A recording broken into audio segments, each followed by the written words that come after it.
Hello friends, कैसे हैं आप। हिंदी साहित्य की इस क्लास में आपका बहुत बहुत स्वागत है, जहां पर हम आचार्य रामचंद्र शुक्ल द्वारा लिखित हिंदी साहित्य का इतिहास पुस्तक का विस्तार से अध्ययन कर रहे हैं। फ्रेंड्स, इसमें हम आदिकाल से लेकर रीतिकाल तक अध्ययन पूरा कर चुके हैं। अब हमारा आधुनिक काल का अध्ययन जारी है, जिसमें हम तृतीय उत्थान के अंतर्गत गद्य विधाओं के विकास को पढ़ रहे हैं। आचार्य शुक्ल की इस पुस्तक के सभी वीडियोस आदिकाल से अभी तक के चैनल पर उपलब्ध हैं। आप देख सकते हैं और अपने अध्ययन में इससे सहायता ले सकते हैं और अपने नोट्स वगैरह भी तैयार कर सकते हैं। तो फ्रेंड्स, आइए देखते हैं आगे। तृतीय उत्थान में गद्य विधाओं के विकास के अंतर्गत हम पढ़ रहे थे समालोचना को। उसी के आगे से हम शुरू करते हैं। ठीक ठिकाने से चलने वाली समीक्षाओं को देख जितना संतोष होता है, किसी कवि की समीक्षा के नाम पर उसकी रचना से सर्वथा असंबद्ध चित्रमयी कल्पना और भावुकता की सजावट देख उतनी ही ग्लानि होती है। ठीक ठिकाने चलने वाली समीक्षाओं को देखकर, जो ठीक ठाक लिखी हुई हैं समीक्षाओं के रूप में, उनको देखकर जितना संतोष होता है, किसी कवि की समीक्षा के नाम पर और किसी कवि की समीक्षा लिख रहे हैं, ऐसा लिखने के नाम पर उसकी रचना से असंबद्ध जो रचना है, जिसकी समीक्षा लिख रहे हैं, उससे संबंध भी नहीं रखती है, इस प्रकार की चित्रमयी कल्पना और भावुकता की सजावट को हम समालोचना नहीं कह सकते। इस प्रकार की समालोचनाएं देखकर ग्लानि होती है, ये आचार्य शुक्ल कह रहे हैं। ये सजावट अंग्रेजी के अथवा बंगला के समीक्षा क्षेत्र से कुछ विचित्र, कुछ विदग्ध, कुछ अतिरंजित चलते शब्द और वाक्य ला लाकर खड़ी की जाती है। अब ये जो चित्रमयी कल्पना और भावुकता से युक्त जो समालोचना होती है, ये कैसे सजावट की जाती है? अंग्रेजी के अथवा बांग्ला के समीक्षा क्षेत्र से कुछ विचित्र, कुछ ऐसे शब्द जिनकी हिंदी साहित्य में उपयोगिता नहीं है, कुछ विचित्र, कुछ विदग्ध, कुछ अतिरंजित चलते शब्द उठाकर ये समीक्षा की चित्रमयी कल्पना खड़ी की जाती है। कहीं कहीं तो किसी अंग्रेजी कवि के संबंध में की हुई समीक्षा का कोई खंड ज्यों का त्यों उठाकर किसी हिंदी कवि पर भिड़ा दिया जाता है। कहीं कहीं तो ऐसा होता है कि किसी अंग्रेजी कवि के संबंध में जो समीक्षा हुई होगी, वहाँ उसी का कोई खंड उठाकर और किसी हिंदी कवि पर भिड़ा दिया जाता है। किसी हिंदी कवि की जब समीक्षा लिखी जाती है तो उसमें रख दिया जाता है।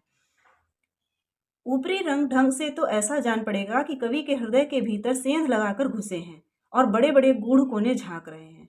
पर कवि के उद्धृत पद्यों से मिलान कीजिए तो पता चलेगा कि कवि के विविध भावों से उनके वाग विलास का कोई लगाव नहीं। जो ऊपर की सजावट इस प्रकार की जाती है कि लगता है जिस कवि की समीक्षा लिख रहे हैं, उसके हृदय के भीतर सेंध लगाकर घुस गए हैं और उसके जो आंतरिक अभिव्यक्ति है, जो गूढ़ कोने हैं, छिपे हुए जितने कोने हैं उस कवि के हृदय के, सभी झांक आए हैं।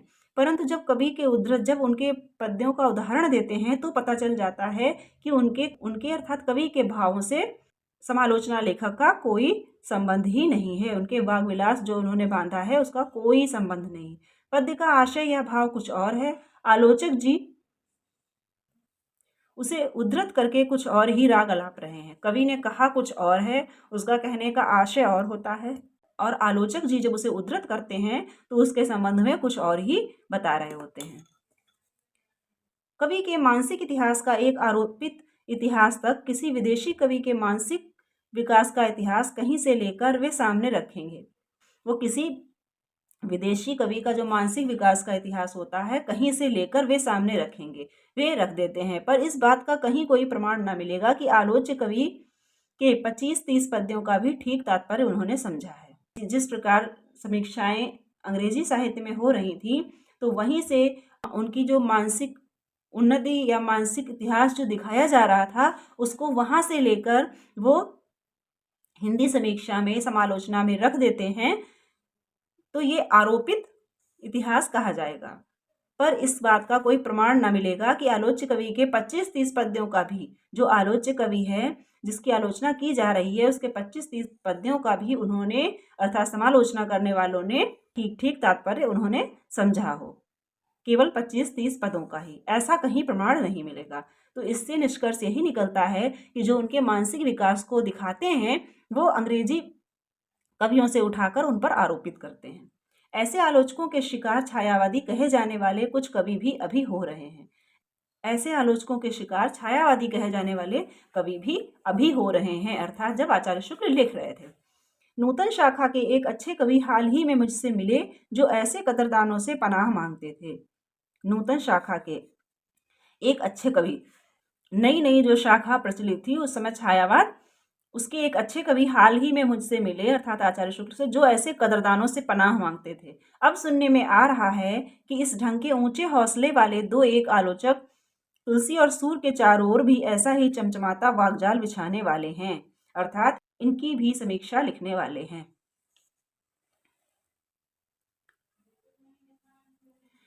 काव्य की छायावाद कही जाने वाली शाखा, काव्य की जो शाखा छायावाद कही जाती है, चले काफी दिन हुए, पर ऐसी कोई समीक्षा पुस्तक देखने में न आई जिसमें उक्त शाखा की रचना क्रिया, प्रसार की अर्थात टेक्निक, प्रसार की भिन्न भिन्न भूमियां सोच समझकर निर्दिष्ट की गई हों। छायावाद को चले हुए काफी दिन हो जाने के बाद भी ऐसी कोई समीक्षा सामने नहीं आई जो उक्त शाखा अर्थात छायावाद की जो रचना प्रक्रिया थी, उसका प्रसार जो हुआ था वो किन भूमियों पर हुआ था, प्रसार की भूमियां क्या थी, सोच समझकर निर्दिष्ट की गई हो, इस प्रकार की कोई समीक्षा सामने नहीं आई। केवल प्रोफेसर नगेंद्र की सुमित्रा नंदन पंत पुस्तक ही ठिकाने की मिली। केवल नगेंद्र की सुमित्रा नंदन पंत पुस्तक जो है वो ही ठिकाने की मिली और किसी भी छायावादी कवि की समीक्षा ऐसी आचार्य शुक्ल ने नहीं पाई। ये क्वेश्चन पूछा गया था कम्युनिटी में कि सुमित्रा नंदन पंत पुस्तक के लेखक कौन है, इसके रचयिता कौन है, तो वहाँ पर मोस्टली स्टूडेंट्स ने रामविलास शर्मा को माना था, जबकि ये रामविलास शर्मा की पुस्तक नहीं, डॉक्टर नगेंद्र की पुस्तक है। तो जिन भी विद्यार्थियों ने त्रुटि की हो वो इसको सुधार ले कि ये सुमित्रा नंदन पंत नामक पुस्तक डॉक्टर नगेंद्र की है, ना कि रामविलास शर्मा की। बात यह है कि इधर अभिव्यंजना का वैचित्र लेकर छायावाद चला। बात यह है कि इधर अभिव्यंजना को लेकर जो अभिव्यंजना का वैचित्र था उसको दिखाने के लिए छायावाद चला, उधर उसके साथ ही प्रभावाभिव्यंजक समीक्षा इम्प्रेशनिस्ट क्रिटिसिज्म का फैशन बंगाल होता हुआ आधम का। यहाँ तो अभिव्यंजना चल रही थी, इसका वैचित्र दिखाया जा रहा था छायावाद में, और उधर से प्रभावाभिव्यंजक समीक्षा जिसको इम्प्रेशनिस्ट क्रिटिसिज्म कहा जाता है, ये बंगाल से होती हुई हिंदी साहित्य में आधम की। इस प्रकार की समीक्षा में कवि ने क्या कहा है उसका ठीक भाव या आशय क्या है यह समझने या समझाने की आवश्यकता नहीं। इस प्रकार की जो समीक्षा है उसमें कवि ने क्या कहा है उसका ठीक भाव या आशय क्या है यह समझने या समझाने की आवश्यकता नहीं। आवश्यक इतना ही है कि उसकी किसी रचना का जिसके हृदय पर जो भी प्रभाव पड़े उसका वह सुंदरता और अनूठेपन के साथ वर्णन कर दे। इम्प्रेशनिस्ट क्रिटिसिज्म क्या है? इम्प्रेशन, जो भी प्रभाव पड़े, प्रभावाभिव्यंजक समीक्षा इसको कहते हैं। क्यों कहते हैं? क्योंकि किसी रचना का जिसके हृदय पर, कोई किसी कवि की रचना पढ़ रहा है, उस रचना का पढ़ने वाले के हृदय पर जो भी प्रभाव पड़े वह उसका सुंदरता और अनूठेपन के साथ वर्णन कर दे, यही इम्प्रेशनिस्ट क्रिटिसिज्म, यही उसकी भावाभिव्यंजक समीक्षा कही जाएगी। कोई यह नहीं पूछ सकता कि कवि का भाव तो कुछ और है, उसका यह प्रभाव कैसे पड़ सकता है। कोई यह नहीं पूछ सकता कि कवि का कहने का भाव तो कुछ और था और प्रभाव कुछ और पड़ा, उसका यह प्रभाव कैसे पड़ सकता है। इस प्रकार की समीक्षा के चलन ने अध्ययन, चिंतन और प्रकृत समीक्षा का रास्ता ही छेक लिया। इससे क्या हुआ, कवि ने अपनी रचना में क्या कहा है और उसको पढ़ने वाले ने क्या समझा है, उसका उस पर किस प्रकार का प्रभाव पड़ा है, इसमें हो सकता है कि मेल ना हो। तो इस प्रकार की समीक्षा को उस रचना की उपयुक्त समीक्षा कैसे कहा जा सकता है। इस प्रकार की समीक्षा के चलन ने अध्ययन, चिंतन और प्रकृत जो समीक्षा थी जिसको प्राकृतिक समीक्षा कहा जा सकता था, जिनमें गुण दोषों के वर्णन के साथ साथ रचनाकार की मानसिक और भावनात्मक स्थितियों का भी वर्णन किया जाता था, उसका रास्ता ही छेक लिया, अर्थात रास्ता रोक दिया। प्रभावाभिव्यंजक समीक्षा कोई ठीक ठिकाने की वस्तु ही नहीं। प्रभावाभिव्यंजक जो समीक्षा है वो कोई ठीक ठिकाने की वस्तु नहीं है। न ज्ञान के क्षेत्र में उसका कोई मूल्य है, न भाव के क्षेत्र में। उसे समीक्षा या आलोचना कहना ही व्यर्थ है। तो आचार्य शुक्ल प्रभावाभिव्यंजक समीक्षा को समीक्षा कहना ही उचित नहीं समझते। समीक्षा या आलोचना कहना ही व्यर्थ समझते हैं। किसी कवि की आलोचना को इसीलिए पढ़ने बैठता है कि उस कवि के लक्ष्य को किसी कवि की आलोचना कोई इसीलिए पढ़ने बैठता है कि उस कवि के लक्ष्य को, उसके भाव को ठीक ठीक हृदयंगम करने में सहारा मिले। इसलिए नहीं कि आलोचना की भावभंगी और सजीले पदविन्यास द्वारा अपना मनोरंजन करे। आलोचना व्यक्ति मनोरंजन के लिए नहीं पढ़ता है। आलोचना व्यक्ति इसीलिए पढ़ता है कि कवि का रचना करने का लक्ष्य क्या रहा, उस समय उसका भाव क्या था, और कवि की जो अनुभूति रही है उसको समझने में आसानी हो। यदि किसी रमणीय अर्थगर्भित पद्य की आलोचना इसी रूप में मिले कि एक बार इस कविता के प्रवाह में पढ़कर बहना ही पड़ता है, स्वयं कवि को भी व्यवस्था के साथ बहना पड़ा है, ये एकाधिक बार मयूर की भांति अपने सौंदर्य पर आप ही नाच उठता है, तो उसे लेकर कोई क्या करेगा। अगर समीक्षा इस प्रकार की हो तो उसे लेकर कोई क्या करेगा। सारे यूरोप की बात छोड़िए, अंग्रेजी के वर्तमान समीक्षा क्षेत्र में ही प्रभावाभिव्यंजक समीक्षा की निस्सारता प्रकट करने वाली पुस्तकें बराबर निकल रही हैं। यूरोप की बात तो छोड़ दीजिए, पूरे यूरोप की, अंग्रेजी के वर्तमान समीक्षा क्षेत्र में, अंग्रेजी का जो वर्तमान समीक्षा क्षेत्र है वहाँ ही इसको प्रभावाभिव्यंजक समीक्षा को निस्सार प्रकट करने वाली पुस्तकें निकल रही हैं। इस ढंग की समीक्षाओं में प्रायः भाषा विचार में बाधक बनकर आ खड़ी होती है। इस प्रकार की जो समीक्षाएं हैं उसमें प्रायः जो भाषा है विचार में बाधक बनकर आ खड़ी होती है। इसमें विचारों में भाषा ही बाधक बन जाती है। इस प्रकार की एक पुस्तक का उल्लेख यहाँ पर आचार्य शुक्ल ने किया भी है।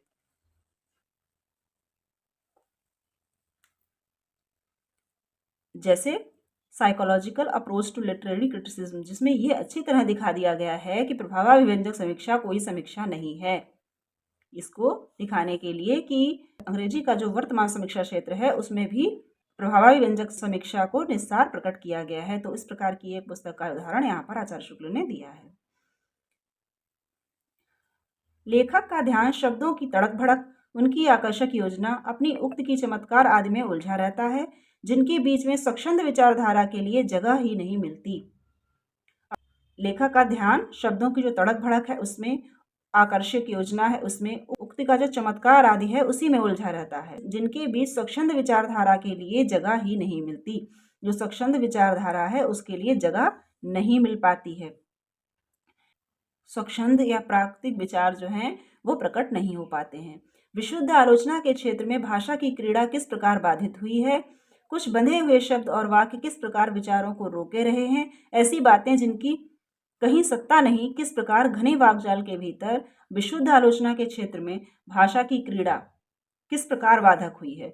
भाषा का जो चमत्कार है वो जब विशुद्ध आलोचना में दिखाया गया है तो ये उसमें बाधक हुआ है। कुछ बंधे हुए शब्द और वाक्य किस प्रकार विचारों को रोक रहे हैं, कुछ बंधे हुए शब्द और वाक्य बार बार वही रिपीट किए जा रहे हैं, तो ये क्या हो रहा है इससे कि ये विचारों को रोक रहे हैं। जो अन्य स्वच्छंद विचारधारा है वो अंदर से नहीं निकल पा रही। ऐसी बातें जिनकी कहीं सत्ता नहीं, किस प्रकार घने वाकजाल के भीतर से भूत बनकर झांक रही है, ये दिखाते हुए इस 20वीं शताब्दी के एक प्रसिद्ध समालोचना तत्वज्ञ ने बड़ी खिन्नता प्रकट की है। भावनात्मक चमत्कार का जो वाकजाल बिछाया जाता है, इसमें से वैसी बातें झांकती हैं जिनकी आलोचना में कोई सत्ता ही नहीं है, आलोचना के लिए वो बिल्कुल भी उपयुक्त नहीं है। इस प्रकार की बातें झांकती हैं और जो स्वच्छंद विचारधारा है वो बाधित होती है। तो इसी में एक प्रसिद्ध समालोचना तत्वज्ञ ने खिन्नता प्रकट की है उसको यहाँ पर, और वो तत्वज्ञ कौन है, वो हैं I.A. रिचर्ड्स, जिनकी पुस्तक है प्रिंसिपल्स ऑफ लिटरेरी क्रिटिसिज्म, जिसका उदाहरण आचार्य शुक्ल ने यहाँ पर दिया हुआ है। A diligent search will still find many mystic beings sheltering in verbal thickets, while current attitudes to language persist this difficulty of the linguistic phantom। जो भाषाई चमत्कार है उसकी बात यहाँ पर, ये जो भाषा चमत्कार है वो किस प्रकार स्वच्छंद विचारों को बाधित कर रहा है उसकी बात की गई है। हमारे यहाँ के पुराने व्याख्याताओं और टीकाकारों की अर्थ क्रीड़ा प्रसिद्ध है। हमारे यहाँ पुराने जो व्याख्याता हैं और टीकाकार जो पुस्तक की टीकाएं लिखते थे उनकी अर्थ क्रीड़ा प्रसिद्ध है। शब्द क्रीड़ा नहीं, अर्थ क्रीड़ा। किसी पद्य का और अर्थ करना तो उनके बाएं हाथ का खेल है। किसी पद्य का अर्थ कुछ और हो, उसका अर्थ कुछ और बना देना उनके बाएं हाथ का खेल है। तुलसीदास जी की चौपाइयों के 20-20 अर्थ करने वाले अभी मौजूद हैं। अभी थोड़े दिन हुए हमारे एक मित्र ने सारी बिहारी सतसई का शांत रस परक अर्थ करने की धमकी दी थी। आचार्य शुक्ल कहते हैं कि हमारे एक मित्र हैं जिन्होंने बिहारी सतसई का शांत रस परक अर्थ करने की धमकी दी थी। फारसी के हाफिज आदि शायरों की श्रृंगारी उक्तियों के आध्यात्मिक अर्थ प्रसिद्ध हैं। जो हाफिज की शायरी आदि है उनकी जो श्रृंगारी उक्तियां हैं उनके आध्यात्मिक अर्थ किए गए। यद्यपि अरबी फारसी के कई पहुंचे हुए विद्वान ये आध्यात्मिकता नहीं स्वीकार करते। अरबी फारसी के जो विद्वान हैं वो उन श्रृंगारी उक्तियों में आध्यात्मिकता नहीं स्वीकार करते। इस पुरानी प्रवृत्ति का नया संस्करण भी कहीं कहीं दिखाई पड़ने लगा है। ये जो पुरानी प्रवृत्ति बताई गई है अर्थ क्रीड़ा वाली, इसका नया संस्करण भी दिखाई पड़ने लगा है। रविंद्र बाबू ने अपनी प्रतिभा के बल से कुछ संस्कृत काव्यों की समीक्षा करते हुए कहीं कहीं आध्यात्मिक अर्थों की योजना की है। इन्होंने भी कुछ संस्कृत काव्यों की समीक्षा में पद्यों का आध्यात्मिक अर्थ किया है, उनकी आध्यात्मिक अर्थ योजना की है। प्राचीन साहित्य नाम की पुस्तक में मेघदूत आदि पर जो निबंध लिखे हैं उनमें ये बातें मिलेंगी। प्राचीन साहित्य नाम की एक पुस्तक है, उसमें मेघदूत आदि पर निबंध जो लिखे गए हैं उनमें ये बातें मिलेंगी। काशी के एक व्याख्यान में उन्होंने अभिज्ञान शाकुंतल के सारे आख्यान का आध्यात्मिक पक्ष निरूपित किया था। काशी में जब उन्होंने एक व्याख्यान दिया था तो उन्होंने अभिज्ञान शाकुंतल का आध्यात्मिक पक्ष भी निरूपित किया था। इस संबंध में हमारा यही कहना है कि इस प्रकार की प्रतिभापूर्ण कृतियों का भी अपना अलग मूल्य है। वे कल्पनात्मक साहित्य के अंतर्गत अवश्य हैं पर विशुद्ध समालोचना की कोटि में नहीं आ सकती। इस प्रकार की जो कृतियां लिखी जा रही हैं अर्थ क्रीड़ा वाली, वो कल्पनात्मक साहित्य के अंतर्गत आएंगी पर उन्हें विशुद्ध समालोचना नहीं कहा जा सकता। यूरोप वालों को हमारी आध्यात्मिकता बहुत पसंद आती है। भारतीयों की आध्यात्मिकता और रहस्यवादिता की चर्चा पश्चिम में बहुत हुआ करती है। यूरोप वालों को हमारी आध्यात्मिकता बहुत पसंद आती है। भारतीयों की आध्यात्मिकता और रहस्यवादिता की चर्चा पश्चिम में बहुत कुछ हुआ करती है। इस चर्चा के मूल में कई बातें हैं। एक तो ये शब्द हमारी अकर्मण्यता और बुद्धि शैथिल्य पर पर्दा डालते हैं। इससे क्या होता है, इसमें कई बातें होती हैं इस चर्चा में। एक तो हमारी अकर्मण्यता और बुद्धि शैथिल्य, जो हमारी बुद्धि की शिथिलता है और अकर्मण्यता है, उस पर ये शब्द पर्दा डालते हैं। कौन से? आध्यात्मिकता और रहस्यवादिता। अतः चर्चा या तारीफ करने वालों में कुछ लोग तो ऐसे होते हैं जो चाहते हैं कि यह पर्दा पड़ा रहे, और कुछ लोग चर्चा में इस प्रकार के होते हैं, वे चाहते हैं कि भारतीय जो साहित्य है उसमें इस प्रकार का पर्दा पड़ा रहे। दूसरी बात यह कि शब्द पूर्वी और पश्चिमी जातियों के बीच एक ऐसी सीमा बांधते हैं जिसमें पश्चिमी में हमारे संबंध में एक प्रकार का कुतूहल सा जागृत रहता है, जिससे कि, और दूसरी बात यह है कि जो शब्द हैं वो पूर्वी और पश्चिमी जातियों के बीच में ऐसी सीमा बांध देते हैं जिससे पश्चिम में हमारे विषय में एक कुतूहल सा जागृत रहता है, जानने का एक कुतूहल सा जागृत रहता है, और हमारी बातें वहाँ अनूठेपन के साथ कही जा सकती हैं। और बातें जो हमारी हैं, जो हिंदी साहित्य की बातें हैं, वहाँ अनूठेपन के साथ कही जा सकती हैं, क्योंकि यहाँ के शब्द और वहाँ के शब्द अलग हैं। यहाँ के शब्द उनमें एक कुतूहल पैदा करते हैं। तीसरी बात यह है कि आदि भौतिक समृद्धि के हेतु जो भाषण संघर्ष सैकड़ों वर्ष तक यूरोप में रहा, उससे क्लांत और शिथिल होकर बहुत से लोग जीवन के लक्ष्य में कुछ परिवर्तन चाहने लगे। तीसरी बात यह है कि जो आदि भौतिक समृद्धि हेतु जो भाषण संघर्ष सैकड़ों वर्षों तक यूरोप में रहा, उससे क्लांत और शिथिल होकर बहुत से लोग जो हैं जीवन के लक्ष्य में कुछ परिवर्तन चाहने लगे। उनको शांति और विश्राम चाहिए हो गया, शांति और विश्राम के अभिलाषी हो गए। वहाँ का जो भौतिक जीवन था, भौतिक समृद्धि थी, उससे वे ऊब गए और वे अपने जो दिनचर्या थी, जो जीवन का ढांचा था, उसमें बदलाव चाहने लगे। इसलिए भी उनको ये आध्यात्मिकता और रहस्यवादिता प्रकार के शब्द आकर्षित करते रहे। साथ ही साथ धर्म और विज्ञान का झगड़ा भी बंद हुआ। साथ ही साथ जो धर्म और विज्ञान का झगड़ा था वो भी बंद हुआ। अतः यूरोप में जो इधर आध्यात्मिकता की चर्चा बढ़ी वह विशेषता परिवर्तन के रूप में, और यूरोप में जो आध्यात्मिकता की चर्चा बढ़ी वह वहाँ अति भौतिकता के रिएक्शन के रूप में बढ़ी। वहाँ अति भौतिकता को वो लोग झेल चुके थे, उसको वो जी चुके थे, तो अब उनका आध्यात्मिकता की ओर झुकना स्वाभाविक था। स्वर्गीय साहित्याचार्य पंडित रामावतार जी पांडे और पंडित चंद्रधर जी गुलेरी इस आध्यात्मिकता की चर्चा से बहुत घबराया करते थे। साहित्याचार्य पंडित रामावतार जी पांडे और पंडित चंद्रधर जी गुलेरी इस आध्यात्मिकता की चर्चा से बहुत घबराया करते थे। पुस्तकों और कवियों की आलोचना के अतिरिक्त पाश्चात्य काव्य मीमांसा को लेकर भी बहुत से लेख और पुस्तकें इस काल में लिखी गईं। पुस्तकों और कवियों की आलोचना तो लिखी ही गई, इसके अतिरिक्त पाश्चात्य काव्य मीमांसा को लेकर भी बहुत से लेख और पुस्तकें इस काल में लिखी गईं, अर्थात तृतीय उत्थान में। जैसे बाबू श्याम सुंदर दास कृत साहित्यालोचन, श्री पदुमलाल पुन्नालाल बख्शी कृत विश्व साहित्य। इनमें से पहली पुस्तक तो शिक्षोपयोगी है। पहली पुस्तक जो कि बाबू श्याम सुंदर दास कृत साहित्यालोचन है, शिक्षोपयोगी है। दूसरी पुस्तक में यूरोपीय साहित्य के विकास तथा पाश्चात्य काव्य समीक्षकों के कुछ प्रचलित मतों का दिग्दर्शन है, जो श्री पदुमलाल पुन्नालाल बख्शी की पुस्तक है विश्व साहित्य। इसमें यूरोपीय साहित्य का विकास और पाश्चात्य काव्य समीक्षकों के प्रचलित मतों का दिग्दर्शन है। प्रचलित मत उसमें दिखाए गए हैं, हमें देखने को मिलते हैं। इधर दो एक लेखकों की एक और प्रवृत्ति दिखाई पड़ रही है।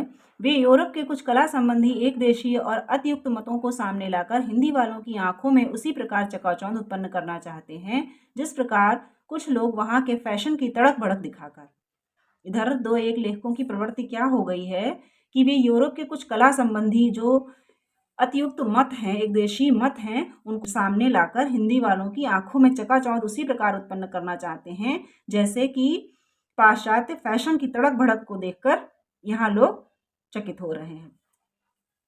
जर्मनी, फ्रांस, इटली, रूस, स्वीडन इत्यादि अनेक देशों के नए पुराने कवियों, लेखकों और समीक्षकों के नाम गिनाकर वे एक प्रकार का आतंक उत्पन्न करना चाहते हैं कि जर्मनी, फ्रांस इत्यादि अनेक देशों के कवियों, लेखकों और समीक्षकों के नाम गिनाकर उनकी कला संबंधी बारीकियां दिखाकर हिंदी साहित्य में आतंक उत्पन्न करना चाहते हैं। वे कला संबंधी विलायती पुस्तकों की बातें लेकर और कहीं मेटरलिंक, कहीं गेटे, कहीं टॉल्स्टॉय के उद्धरण देकर अपने लेखों की तड़क भड़क भर बढ़ाते हैं। तो कुछ समीक्षक क्या करते हैं, वे कला संबंधी विलायती पुस्तकों की बातें लेकर, विलायती जो कला संबंधी पुस्तकें हैं, समीक्षात्मक पुस्तकें हैं, जो उनको क्या करते हैं, उनके उद्धरण अपने लेखों में देते हैं। वो किस लिए, कभी कहीं मेटरलिंक, कहीं गेटे, कहीं टॉल्स्टॉय के उद्धरण अपने लेखों में तड़क भड़क देने के लिए बढ़ाते हैं कि इससे उनके लेख का महत्व और बढ़ जाए, उससे उनकी हिंदी जो लेखक हैं उस पर उनका वजन पड़े। लेखों को यहाँ से वहाँ तक पढ़ जाइए, लेखकों के अपने किसी विचार का पता न लगेगा। उनका लेख यहाँ से वहाँ तक अर्थात पूरा पढ़ जाइए, लेखकों के अपने किसी विचार का पता नहीं चलेगा।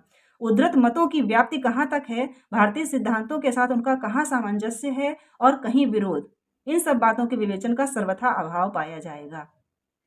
केवल वो उद्धरण भर देते हैं, उसमें अपने विचारों को भी समाहित नहीं करते और ये विवेचना भी नहीं करते कि जो उद्धरण उन्होंने दिए हैं, उनके जो मत हैं, उनसे भारतीय सिद्धांतों का कहाँ तक सामंजस्य बैठता है और कहाँ पर विरोध। इस प्रकार की बातों का अभाव होता है। साहित्यिक विवेचन से संबंध रखने वाले जिन भावों और विचारों के द्योतन के लिए हमारे यहाँ के साहित्य ग्रंथों में बराबर से शब्द प्रचलित चले आते हैं, उनके स्थान पर भी भद्दे गढ़े हुए शब्द देखकर लेखकों की अनभिज्ञता की ओर बिना ध्यान गए नहीं रहता।